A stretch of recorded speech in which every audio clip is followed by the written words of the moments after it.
Pemirsa, nasib Richard Eliezer apakah bisa kembali bertugas di Polri atau tidak setelah mendapatkan vonis 1,5 tahun penjara? Ini akan ditentukan dalam komisi atau sidang Komisi Kode Etik Polri hari ini. Ya, sidang kode etik untuk Barada Richard Eliezer diselenggarakan hari ini, pemirsa. Setelah wacana kembalinya Baradae ke Korps Polri ini sempat atau sampai dengan saat ini menjadi polemik. Sidang kode etik yang akan digelar atau sudah digelar ini mempertimbangkan pendapat para ahli dan status Eliezer sebagai justice kolaborator. Peran Eliezer memang tidak bisa dikesampingkan berkat keberaniannya membongkar skenario pembunuhan Yosua. Kasus tersebut menjadi terang dan para pelaku pembunuhan berencana diberi vonis lebih berat dari tuntutan jaksa. Namun nasib Eliezer apakah bisa kembali bertugas atau tidak akan ditentukan dalam sidang kode etik Polri.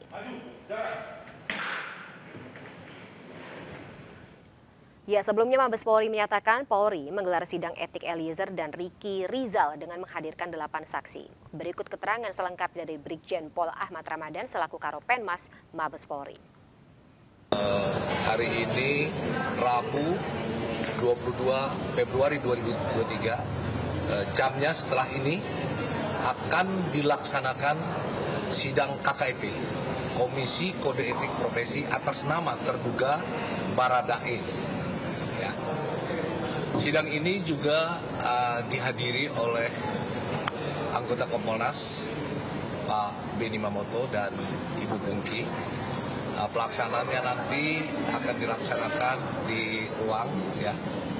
Kita akan sampaikan ya hasilnya nanti dan insya Allah mudah-mudahan sore ini atau mungkin tergantung pelaksanaannya bahkan sampai malam, tapi mudah-mudahan hari ini sudah ada keputusan. Itu saja yang kami sampaikan. Kemudian nanti pada pelaksanaannya rekan-rekan batasnya di sini saja untuk mensut gambar ya. Itu saja. Kita tunggu pelaksanaannya. Terima kasih. Setelah ini, berapa saksi Pak yang bisa untuk sidang ini? 8 orang saksi, ya, 8 orang saksi. Jadi sidang ini ada 3 ya, 1 ketua sidang, kemudian wakil ketua sidang dan 1 anggota sidang. Jadi ada 3 orang yang memimpin jalannya sidang KKEP ini. Ya, terima kasih. Wassalamualaikum warahmatullahi wabarakatuh. Dan pemirsa, untuk mengetahui lebih lanjut sidang atau bagaimana jalannya sidang kode etik hari ini, kita terhubung dengan Zen Cahyani di Mabes Polri. Zen, selamat sore. Apakah sudah ada putusan sidang etik Eliezer? Dan apa saja poin-poin menarik yang Anda tangkap dari jalannya persidangan?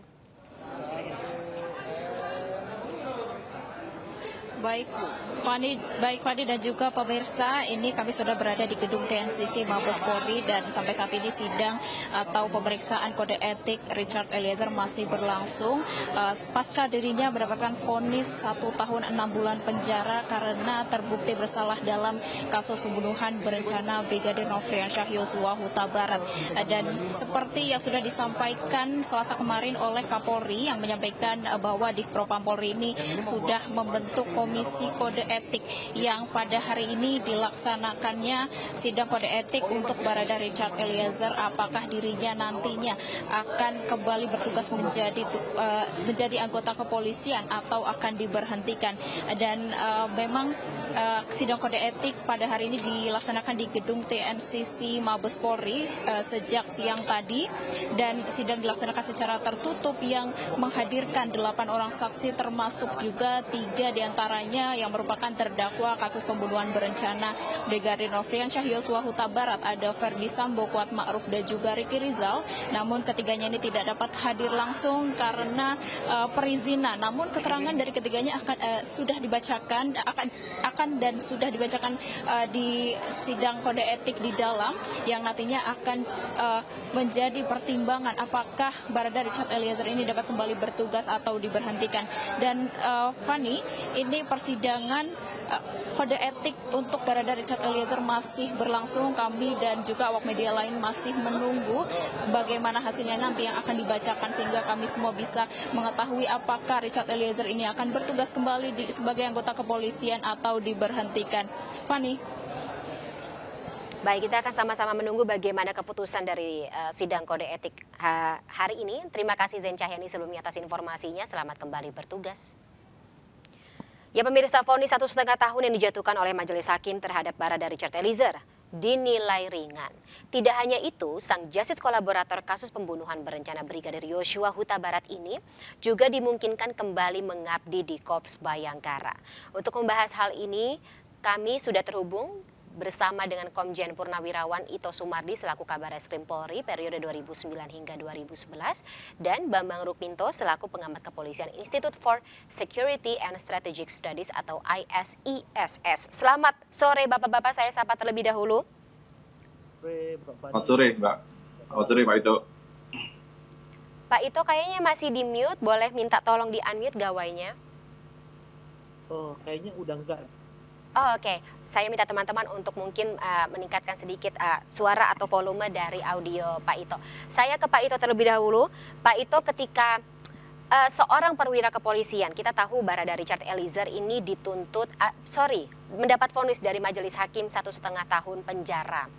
Kemudian juga kabarnya mendapatkan remisi. Tetapi masih ada polemik di mana walaupun memang undang-undang sendiri mengatur ketika seorang perwira kepolisian mendapat vonis penjara di bawah 2 tahun masih mempunyai kesempatan untuk kembali ke kepolisian. Tapi ini bisa ditakutkan menjadi sebuah presiden tersendiri ketika nanti Richard Eliezer kembali ke kepolisian walaupun ia terlibat sebagai eksekutor atau pelaku dalam kasus pembunuhan berencana.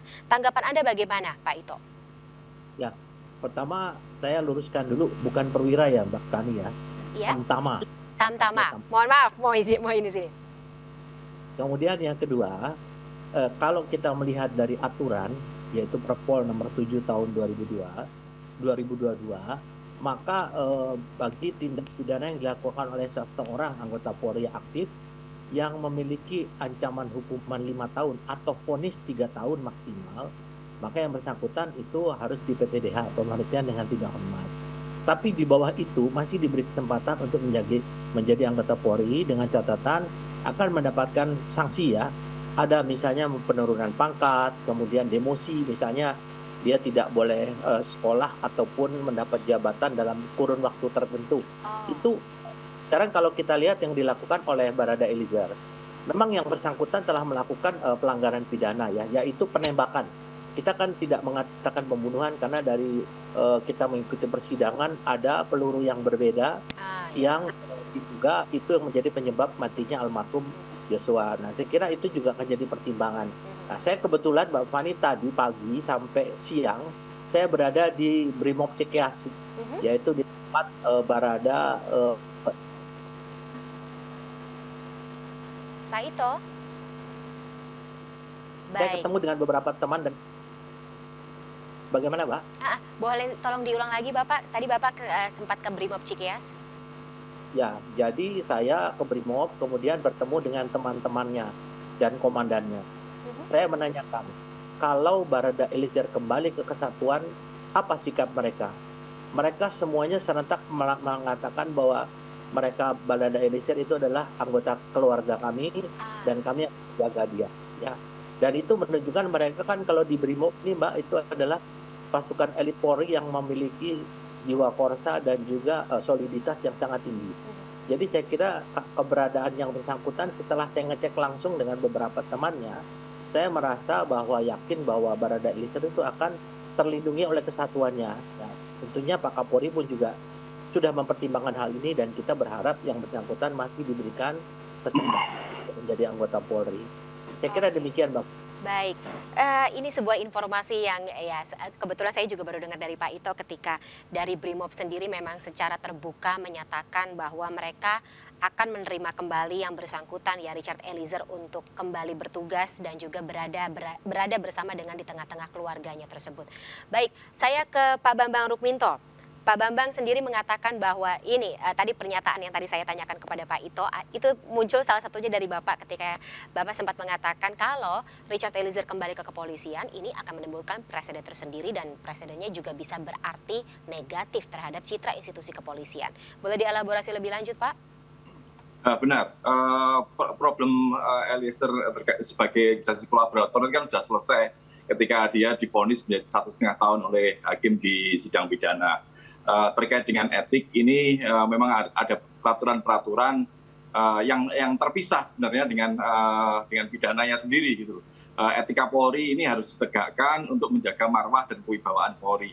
Ada peraturan kepolisian nomor 7 tahun 2022 yang mengatur bahwa seseorang yang mendapatkan ancaman hukuman 5 tahun penjara itu bisa di PTDH. Kemudian terkait dengan peraturan Kapolri 14 tahun 2011 ada yang mengatur bahwa seseorang yang di PTDH itu minimal mendapatkan sanksi vonis pidana yang sudah inkrah 2 tahun seperti itu. Tapi terkait juga dengan PP 1 tahun 2003 bahwa terkait pemberhentian personil kepolisian itu personil kepolisian yang melakukan pelanggaran pidana itu sudah layak untuk direkomendasikan PTDH, meskipun dalam pasal itu juga ada klausul bahwa juga ada pertimbangan dari pimpinan instansi terkait, artinya ada pertimbangan dari Kapolri. Hanya saja pertimbangan ini kan merupakan diskresi kepolisian, diskresi dari Kapolri. Dan ini adalah wilayah abu-abu yang bisa kiri, bisa ke kanan, bisa maju, bisa mundur, bisa lebih kuat, lebih berat, sanksinya lebih berat, juga bisa lebih ringan. Kita belajar dari kasus Brotoseno misalnya, yang sudah divonis 3 tahun, kemudian masuk kembali sebagai kepolisian. Artinya itu menggunakan wilayah abu-abu itu, menggunakan klausul diskresi dari Kapolri. Meskipun kemudian karena desakan masyarakat, akhirnya Brotoseno dilakukan PTDH. Kasus Eliezer ini bukan hanya satu saja gitu. Kita tidak bisa melihat kasus ini hanya Eliezer saja seorang. Hanya persorangan Eliezer saja, tapi kita harus melihat bagaimana upaya membangun institusi kepolisian yang lebih baik ke depan. Artinya membangun polisi yang profesional, yang taat pada peraturan dan tegak lurus pada pelaksanaannya, konsisten juga dalam melaksanakan peraturan itu. Kalau kemudian Eliezer ini sudah dihukum mendapatkan vonis pidana, artinya sementara vonis pidananya ini terkait dengan penembakan yang menyebabkan kematian seseorang seniornya yang sama-sama anggota polisi, ini tentunya sangat fatal sekali. Dan ke depan kalau ini Eliezer masuk kembali, ini resikonya akan menjadi presiden buruk bagi kepolisian bahwa Polri tidak tegak lurus pada aturan, tidak tegak lurus dalam memberikan sanksi terkait hukuman pidana yang dijatuhkan pada Eliezer, terlepas bahwa Eliezer ini menjadi justice collaborator.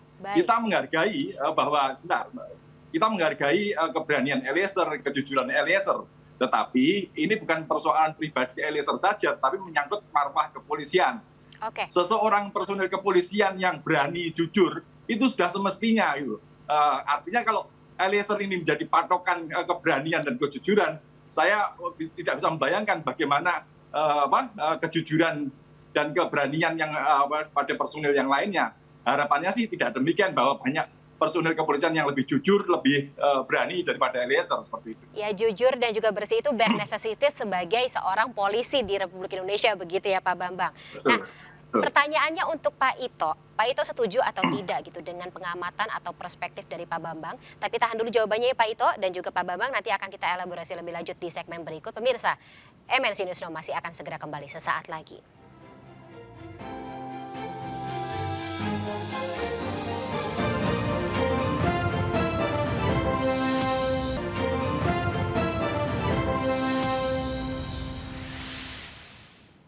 Terima kasih pemirsa, Anda masih bersama kami dalam MNC News Now dan masih bersama saya juga sore hari ini, Kepala Bareskrim Polri periode 2009 hingga 2011 Komjen Purnawirawan Ito Sumardi, serta pengamat kepolisian dari Institute for Security and Strategic Studies Bambang Rukminto, membahas terkait dengan apakah Eliezer bisa kembali bertugas di Polri.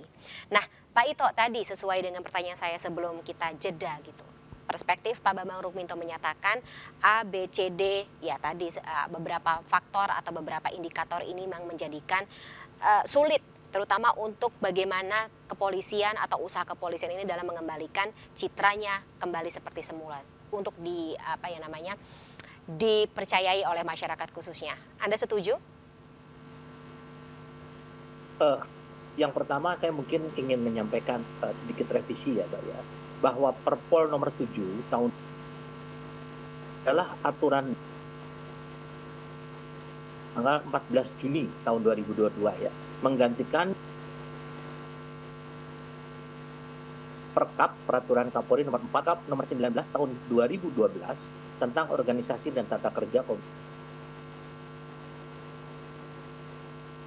Ini direvisi kenapa? Karena mencuat kasus Raden Brotoseno. Jadi yang disampaikan oleh teman saya tadi, rekan saya Pak Bambang, bahwa memang betul itu sifatnya abu-abu sih. Pak Ito, mohon maaf sinyal Anda kurang stabil, Pak Ito. Saya kurang jelas mendengar. Pak Ito, masih mendengar suara saya? Baik, sembari Pak Ito dan juga sinyal ini akan diperbaiki, semoga dialognya bisa lebih stabil dalam waktu dekat. Pak Ito? Oke, baik. Saya kembali ke Pak Bambang. Pak Bambang tadi, ya sayang sekali saya belum mendengar bagaimana jawaban atau tanggapan dari Pak Ito Sumardi terkait dengan bagaimana Anda memandang kembalinya Eliezer ini ke tubuh kepolisian Republik Indonesia ini justru akan mencederai upaya dari kepolisian tentunya untuk mengembalikan citra. Kemudian juga tadi ketika kita bicara mengenai keadilan atau konsistensi dari para petinggi kepolisian gitu untuk menangani orang-orang atau perwira atau tamtama atau yang lainnya gitu yang memiliki kondisi serupa dengan Eliezer gitu terlibat dalam kasus pidana. Tapi dari Brimob sendiri tadi secara terbuka mengatakan mereka ingin Eliezer, mereka tidak keberatan atau bahkan masih menganggap Eliezer bagian dari keluarga mereka. Bagaimana Anda melihatnya? Saya sangat setuju sekali ya. Saya melihat bahwa kawan-kawan Brimob ini sangat mencintai saudaranya Eliezer ini. Bagaimanapun juga Eliezer ini adalah tumbal dari kelakuan atasannya seperti itu. Saya melihatnya seperti itu. Jadi kalaupun nanti keputusan sidang etik itu mengembalikan Eliezer ke Brimob, ini langkah yang terbagus karena memang ada asumsi di masyarakat bahwa nanti bagaimana nasib Eliezer ketika masuk di kepolisian kembali, apakah muncul ancaman-ancaman seperti itu. Saya melihat kawan-kawan di Brimob tentunya memiliki mekanisme tersendiri untuk mengamankan saudaranya Eliezer ini ketika dia sudah diputuskan menjadi anggota Brimob kembali seperti itu. Hanya saja tadi ini sangat terpisah sekali bahwa ini adalah persoalan yang personal sekali, bahwa mereka tidak terkait dengan bagaimana membangun organisasi kepolisian yang lebih profesional ke depan. Makanya ini dua ranah yang berbeda gitu. Masyarakat melihatnya juga sangat emosional sekali terkait dengan nasib Eliezer ke depan gitu. Saya rasa kawan-kawan di Brimob pun juga memiliki kedekatan emosional itu sehingga memutuskan seperti itu. Tetapi perspektif saya itu bagaimana membangun Polri yang lebih baik ke depan, lebih profesional, yang tegak lurus pada aturan. Kalau kemudian pelanggar aturan ini ditoleransi seperti itu, Mbak Dika. Baik, saya kembali dulu ke Pak Ito. Pak Ito, apakah sudah cukup stabil sekarang sinyalnya? Sekarang bagaimana? Sudah bisa ditangkap? Monggo, kalau di saya sih sudah cukup baik. Ya, mungkin kalau saya memandangnya dari secara kasuistis ya Pak. Karena kasusnya Eliezer ini kan sangat spesifik dan mendapatkan atensi yang luar biasa dari masyarakat. Sehingga tentunya justru bagi saya dengan sikap Polri atau keputusan Polri untuk mengembalikan yang bersangkutan menjadi anggota Polri, itu justru akan mendapatkan simpati dari masyarakat. Kenapa? Karena kita tidak bisa melihat setiap orang itu sama. Tentunya saya sepakat dengan Pak Bambang, ini adalah kasusnya hanya sifatnya kasuistik. Untuk kasus yang lain tentunya kita juga harus melakukan sesuai dengan aturan yang berlaku. Jadi saya kira mungkin itu yang bisa pendapat dari saya ya Mbak Tina. Baik, saya kembali ke Pak Bambang. Pak Bambang, ketika misalnya nanti akhirnya Richard Eliezer akan kembali ke Kepolisian Republik Indonesia, apakah Anda memandang pertimbangan ini yang dikeluarkan oleh Kapolri, Kapolri Jenderal Listio Sigit Prabowo ini juga semacam mempertimbangkan atau dikendarai tanda kutip oleh opini publik atau permintaan dari masyarakat juga? Saya melihatnya demikian ya, lebih pada kebijakan yang populer karena desakan masyarakat ini kan terkait dengan kasus pembunuhan Joshua ini kan sangat intens sekali, makanya Kapolri tentunya ingin mengembalikan citra kepolisian yang lebih baik ke masyarakat. Tetapi tidak cukup dengan hanya sekedar mengembalikan Eliezer sebagai personel kepolisian saja. Kalau itu dilakukan, malah yang muncul hanya sekedar pencitraan gitu loh. Padahal citra itu harus dibangun secara konsisten dengan menegakkan aturan terus-menerus gitu. Tidak bisa hanya parsial dalam kasus ini saja. Karena kita melihat secara luas banyak kasus yang terkait kode etik yang sampai sekarang juga belum dilakukan oleh kepolisian. Misalnya kasus Irjen Napoleon Bonaparte yang sudah divonis juga sampai sekarang belum juga di sidang etik. Ini kan menjadi tanda tanya kenapa Eliezer yang menjadi perhatian. Gitu. Artinya kalau ini dilakukan yang muncul adalah kebijakan yang populer, hanya mengikuti desakan publik, menyenangkan publik, tetapi tidak membangun, tidak menjadikan ini sebagai momentum untuk membangun organisasi kepolisian yang lebih bagus seperti itu. Harusnya sekalian semuanya begitu ya, jangan tanggung-tanggung kalau mau mengembalikan citra tersebut ya. Baik. Durasinya sudah habis Bapak-Bapak, sayang sekali kita harus sudahi dulu dialog kita pada sore hari ini. Tapi terima kasih atas insight-nya Pak Komjen Purnawirawan Ito Sumardi selaku Kabar Reskrim Polri 2009 hingga 2011 dan juga Pak Bambang Rukminto selaku pengamat kepolisian Institute for Security and Strategic Studies atau ISS. Kita akan ganggu lagi ya Bapak-Bapak untuk lain kesempatan, tapi sebelumnya terima kasih sekali lagi. Selamat sore, sampai jumpa. Kita ke informasi lainnya pemirsa, Kementerian Hukum dan HAM menyiapkan remisi tambahan bagi Richard Eliezer, terpidana kasus pembunuhan berencana Brigadir Yosua. Sementara itu, Kapolri Listio Sigit Prabowo mengatakan saat ini Kadif Propam dan juga tim tengah menyiapkan pelaksanaan sidang atau sudah memang menyiapkan pelaksanaan sidang kode etik untuk Richard Eliezer. Menjatuhkan pidana terhadap terdakwa Richard Eliezer Budiang Lumiu dengan pidana penjara selama 1 tahun dan 6 bulan. Direktorat Jenderal Pemasyarakatan Ditjenpas Kemenkumham menyiapkan remisi tambahan bagi justice kolaborator dalam kasus pembunuhan Yosua Huta Barat, Richard Eliezer. Remisi tambahan bagi saksi pelaku yang bekerja sama tersebut diatur dalam Perkemenkumham nomor 7 tahun 2022. Koordinator Humas dan Protokol Ditjenpas Rika Aprianti menyatakan pihaknya juga akan mempertimbangkan rekomendasi LPSK terkait Eliezer termasuk soal penempatan sel. Jadi kita memang hak itu memang ada tercantum di Permenkumham nomor 7 tahun 2002 tentang syarat dan tata cara pemberian hak bersyarat. Di antaranya salah satunya pemberian remisi. Gitu. Dan tentunya ini kita menunggu inkrah ya, kita tunggu koordinasi juga inkrah ataupun eksekusi dari putusan Barada Eliezer. Sementara itu Kapolri Jenderal Listio Sigit Prabowo menyatakan sidang komisi etik untuk Eliezer dan Ricky Rizal saat ini tengah dipersiapkan Kadif Propam dan tim. Semua hal akan dipertimbangkan dalam sidang tersebut termasuk aspek yang meringankan. Tentunya Pak Kadif Propam dan tim saat ini sedang menyusun komisi kode etik. Seperti saya sampaikan bahwa kami akan mempertimbangkan semua aspek yang meringankan maupun tentu hal-hal lain yang tentunya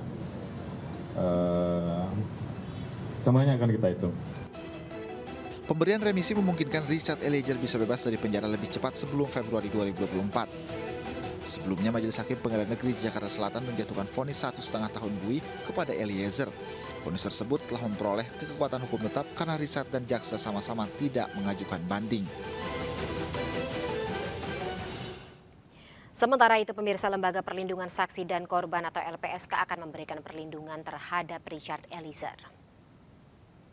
Richard Eliezer 1 tahun 6 bulan. LPSK berkomitmen akan menjamin keamanan Eliezer di dalam tahanan. Selain itu, LPSK juga memberikan penghargaan kepada hakim atas vonis yang progresif.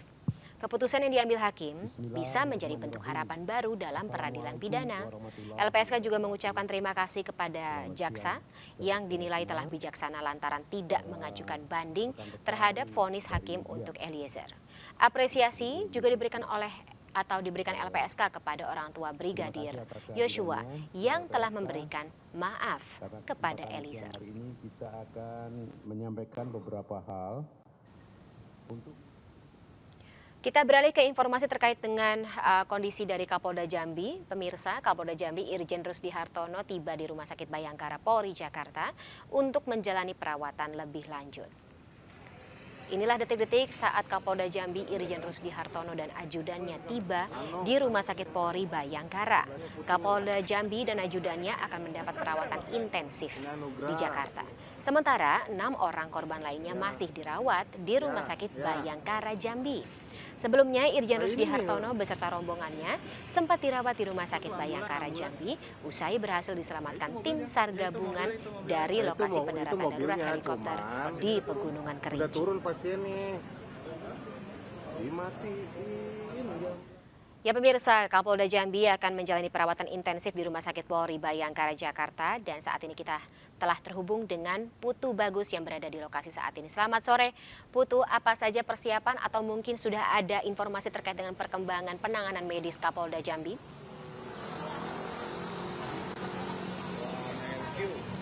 Ya, selamat sore Fani dan juga pemirsa. Memang rombongan dari Kapolda Jambi sudah tiba di Rumah Sakit Polri Kramat Jati, Jakarta Timur sekiranya pukul 16.15 atau pukul 4.15 waktu Indonesia Barat. Dan memang sebelumnya rombongan dari Kapolda Jambi ini diberangkatkan dari Bandara Sultan Taha Jambi menuju Bandara Halim Perdana Kusuma, di mana di tempat saya melaporkan saat ini, Fani dan juga pemirsa, bahwa Irjen Pol Rusdi Hartono beserta dengan rombongan lainnya yang mengalami kecelakaan helikopter mendarat darurat ini akan menjalani perawatan intensif maksud kami di Rumah Sakit Polri Jakarta Timur. Dan perlu diketahui sebelumnya memang rombongan dari Kapolda Jambi ini mengalami kecelakaan helikopter di hutan Kerinci dan sudah bisa dievakuasi yakni pada tanggal 21 Februari 2023 kemarin. Dan dari informasi yang kami dapatkan pula bahwa memang kedatangan dari rombongan ini sudah datang sekiranya tadi, dan namun saat ini kami masih memantau dan masih menunggu informasi karena Kapolda Jambi Irjen Pol Rusdi Hartono beserta dengan awak yang lainnya masuk dari pintu belakang Rumah Sakit Polri, dan kami masih menunggu informasi di tempat kami melaporkan yakni di posisi di depan halaman dari Rumah Sakit Polri menunggu kabar pasti keadaan dari Irjen Pol Rusdi Hartono. Dan dapat disampaikan pula bahwa keberangkatannya ini juga ditemani oleh beberapa elemen lain seperti Gubernur Jambi Al Haris dan Kapolda Riau Irjen M. Iqbal. Begitu informasi yang sementara ini kami dapatkan. Kembali ke studio, Fani. Baik, terima kasih Putu Bagus atas informasinya. Melaporkan langsung dari Rumah Sakit Polri Bayangkara Jakarta. Selamat kembali bertugas. Pemirsa, Kapolda Metro Jaya geram dengan tindakan penagih utang yang berlagak bak preman di kawasan ibu kota. Kami akan segera kembali dengan informasinya sesaat lagi.